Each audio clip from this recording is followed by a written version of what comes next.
The last thing you remember is a blinding flash of light and a crash of sound more felt than heard. But even now that memory fades away, and you are left without any form or memory, drifting in a featureless, colorless void, drifting alone. No, not quite alone. You sense the presence of someone else. Maybe someone's else. Unseen, but nearby. And like this, you drift. Then something grabs your attention. A dot in the void, a speck that zooms towards you. Or perhaps you are moving to it. With no frame of reference, you cannot tell. Eventually, you come to rest in front of a solitary item in the void. A dead tree stump, surrounded by tufts of grass and weeds. Sitting on the stump and leaning heavily on a wooden staff is an ancient woman, wrinkled and heavily tattooed over her forehead and the side of her face. Bones and beads and feathers are tied to the braids of her long gray hair. Her eyelids snap open and her coal-black eyes bore right into you. About right time you get here. Ain't no kindness to your elders you making me wait like you done. I've been calling and calling for you to get here. We be in powerful need of heroes to set this land right before it comes the end. Strangers you are, so I best be telling you about the way of things. You listen good now, and I'll teach you like the elders do when they be learning the young'uns their first lessons. First of all, there was time. And all there was time, because she was alone. After a while, and nobody can say how long 'twas because time was all by herself, she got lonesome and decided to create some company. Since there was naught else, time took from her own body to make things. From her right breast, she drew out 7 blazing figures of light, painful to look at. From her left, she dragged out 7 figures of inky black, awful to view.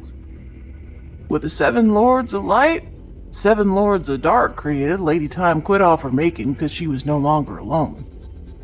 These new lords followed their mother's doings and started making things for themselves. They put up this world, working sometimes together and sometimes alone till they was done. And now we breathed across the land and waters to fill everything with life. The old one says the land was beautiful and waters so wide you couldn't see the other side. Green grass and trees every which way, if you can believe crazy talk like that.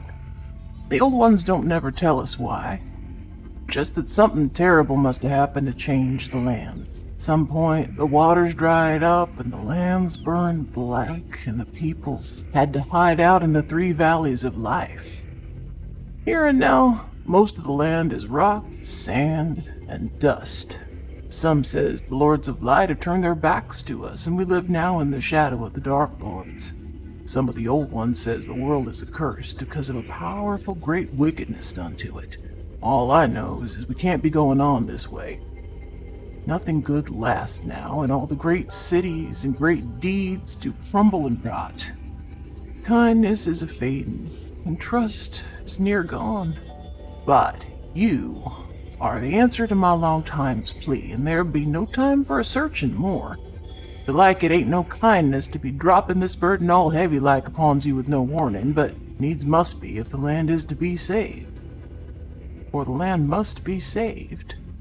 By your hands, or not at all. Yep, I sees you's about ready.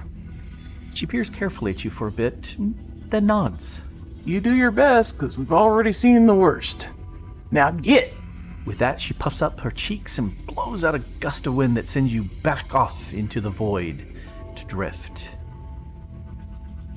The next thing you notice is heat. Searing heat like an oven lit extra hot, and a powerful thirst that claws at your throat.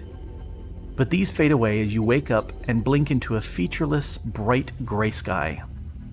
Sitting up, you find yourselves in a sandy bowl, maybe 50 feet across, and others there, sitting up and looking about too. You are each covered in a thin layer of sand over your nakedness, with a pile of items at your feet.